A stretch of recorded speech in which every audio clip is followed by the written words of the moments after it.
Podcast de Health Innovation da MIT Technology Review Brasil. Apresentado por Origin Health.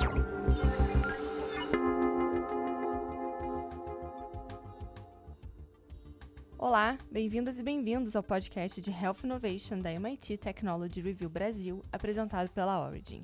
Eu sou Laura Murta e estou com Camila Pepe e Jonas Sertório. No último episódio, tivemos a primeira parte da discussão sobre optogenética, com base em um artigo publicado na coluna de Health Innovation da Technology Review Brasil, que discute o primeiro uso bem-sucedido dessa tecnologia para recuperar a visão, segundo relatos de cientistas. Discutimos o que é optogenética, como ela revolucionou a oftalmologia, suas principais vantagens, desafios e perspectiva de uso, até pensando na sua aprovação para a prática clínica. Pois é, Laura, o episódio anterior está bem interessante realmente. A gente começou explicando o que é a optogenética, técnicas que combinam luz, genética e bioengenharia, permitindo o estudo de circuitos neuronais e comportamentos atuando em células específicas. Essas técnicas possibilitam o controle de neurônios geneticamente modificados através de métodos ópticos. O Dr. Paulo já nos contou um pouco sobre quais as vantagens dessa técnica, as principais áreas terapêuticas para uso e sobre os riscos associados, além de nos contar também sobre como as agências reguladoras, como a Anvisa e FDA, encaram o uso de uma tecnologia como essa. Uma vez que estamos falando de uma tecnologia inovadora, é sempre importante entendermos como será o acesso dos pacientes a essas novas tecnologias.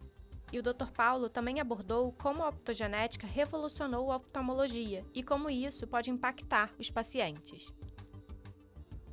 Exato, Camila. E uma característica notável da abordagem optogenética é a capacidade de direcionar sondas para tipos de células e compartimentos subcelulares geneticamente definidos, o que permite que as sondas sejam usadas para investigar vários níveis de função do sistema nervoso, por exemplo.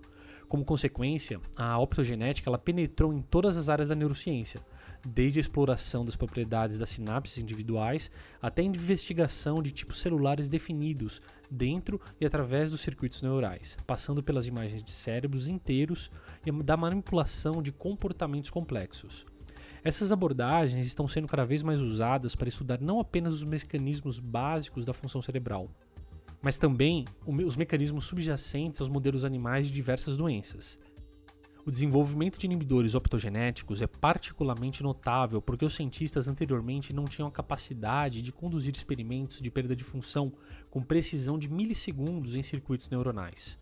Juntas, essa combinação de especificidade, bimodalidade e amplitude de implementação dá à optogenética o poder de conectar diferentes níveis de função do sistema nervoso, fornecendo aos pesquisadores explicações causais diretas sobre como a maquinaria do cérebro impulsiona funções de alto nível como comportamento e cognição. E de fato, o campo da optogenética cresceu dramaticamente desde a sua concepção na década de 70. Com a identificação de diversas proteínas sensíveis à luz de organismos unicelulares, as opsinas, o surgimento de vetores virais amplamente seguros e eficazes para a entrega de material genético e o desenvolvimento de numerosos modelos animais transgênicos, a optogenética se aproximou da utilidade clínica. Avanços independentes na engenharia da opsina, o empacotamento, o direcionamento e expressão viral e, finalmente, o controle molecular da remodelação são chaves para a eventual aplicação clínica da terapia optogenética para doenças degenerativas da retina, inclusive.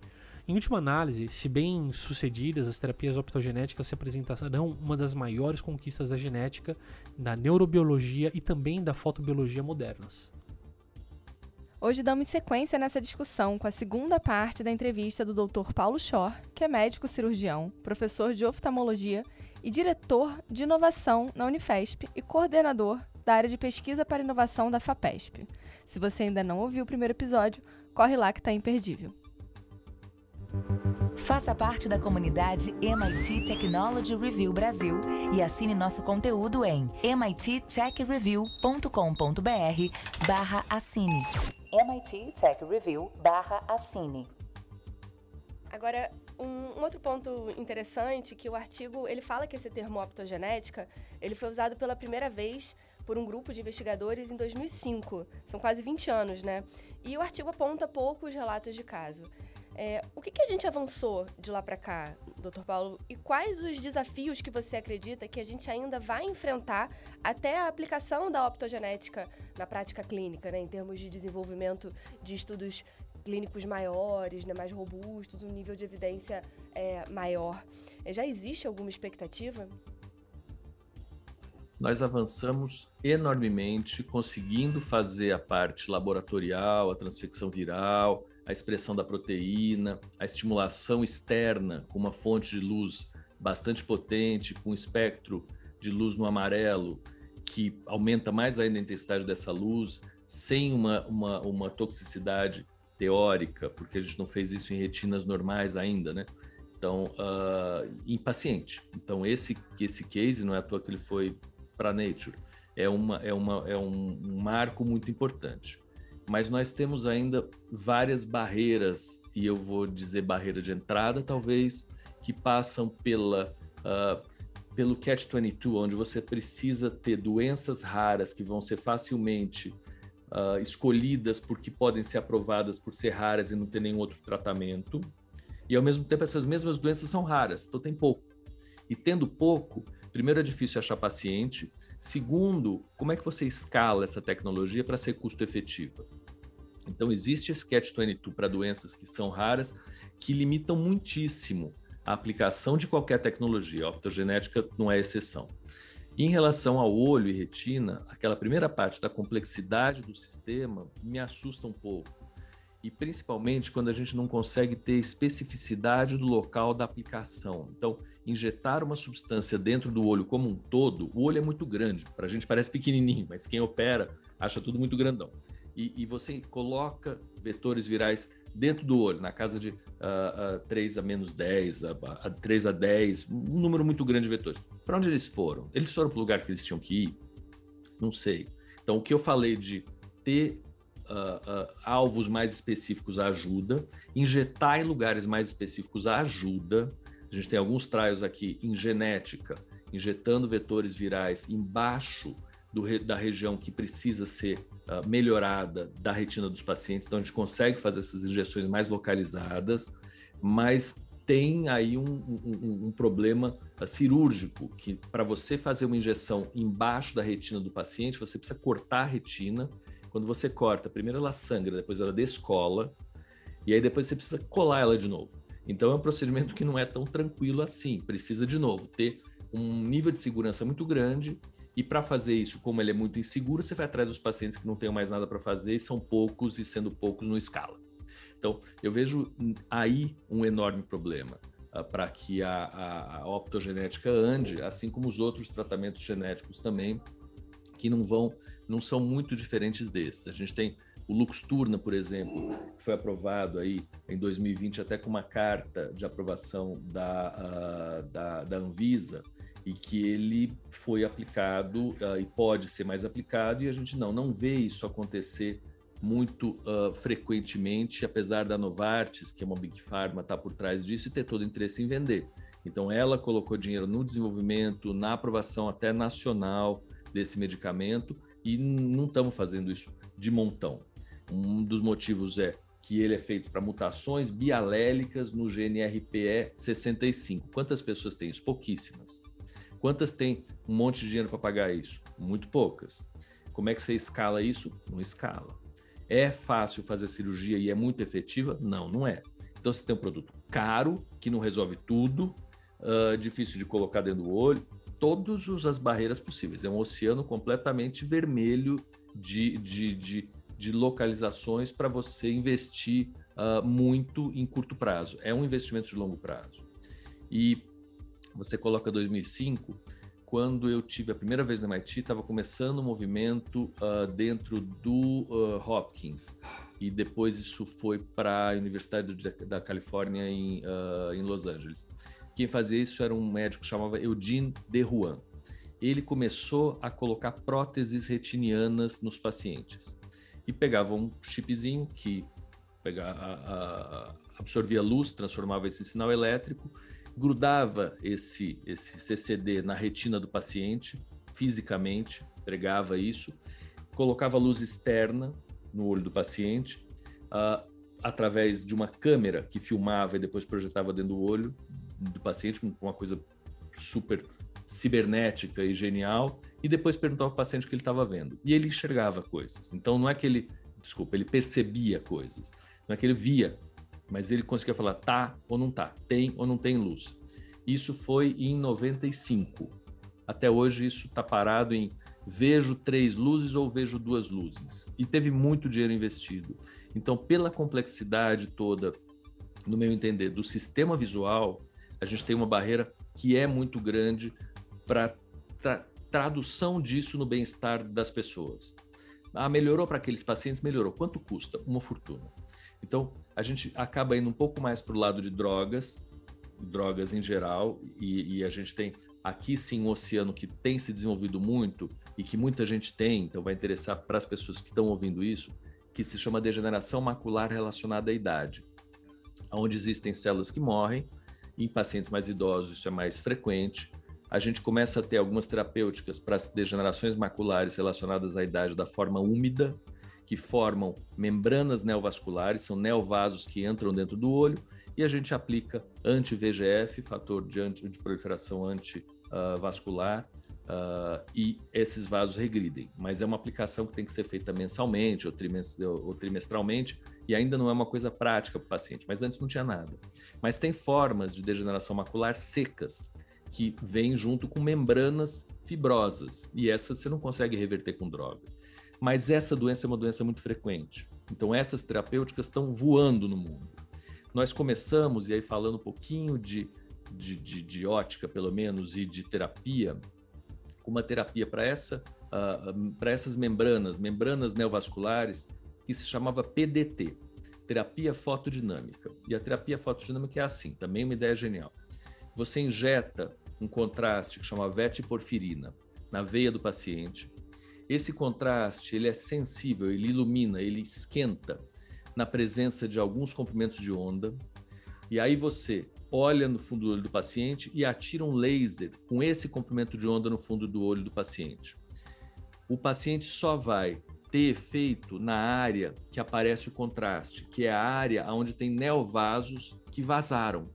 Então, o contraste fica dentro dos vasos bonzinhos e não aparece para o laser. E sai dos vasos doentes e aparece para o laser. E o laser esquenta aquela área, mata aqueles vasos. O conceito é sensacional, só que não. Então, a gente tratou muitos pacientes assim na Escola Paulista de Medicina, muitos melhoraram muito, e a gente hoje faz isso em alguns casos combinadamente. O laser mais a terapia anti-angiogênica. Então, as drogas acabam ainda sendo uma alternativa para a escalabilidade e que você consegue consegue ir atrás de doenças um pouco mais frequentes, maiores do que a optogenética em si, que ainda é um desenvolvimento brilhante, fantástico, mas um pouco mais laboratorial do que clínico ainda hoje. Acho que essa discussão, né, do acesso das terapias gênicas e da questão das doenças raras é um assunto que a gente até discutiu aqui no podcast, que é como essas inovações, né, elas vão chegar para esses pacientes. A gente já discutiu bastante. Aqui é muito interessante a gente ver essa questão também da evolução, né? Hoje o uso, como você falou, desses medicamentos para tratar degeneração macular, e que hoje, até aqui no Brasil, os pacientes conseguem acesso via SUS. Legal. Doutor Paulo, você falou aqui bastante sobre a complexidade e até trouxe alguns exemplos que mostram realmente como esse mundo ainda é bem complexo nesse sentido.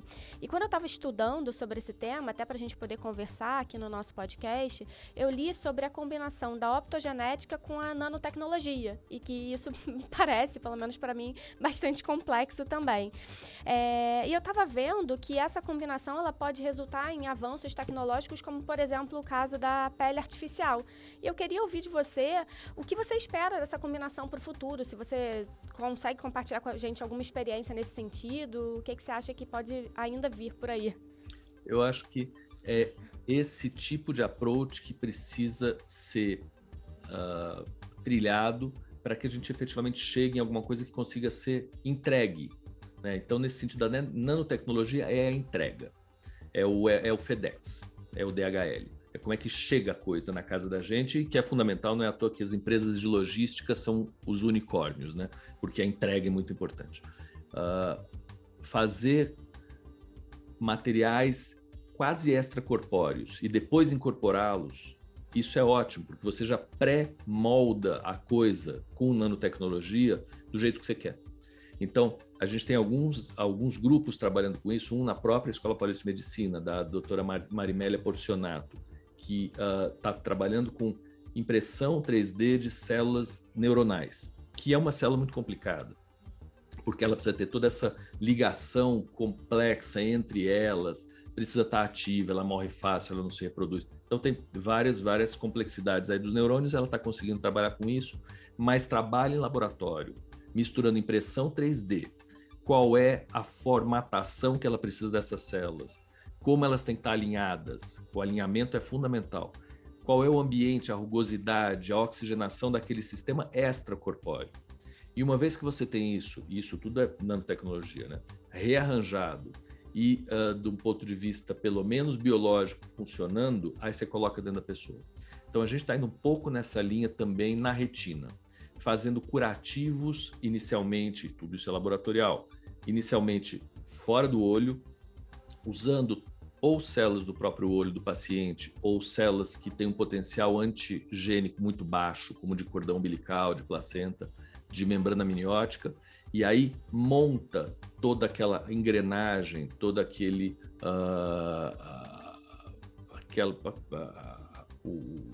o reator fora do olho. E depois você coloca dentro do olho.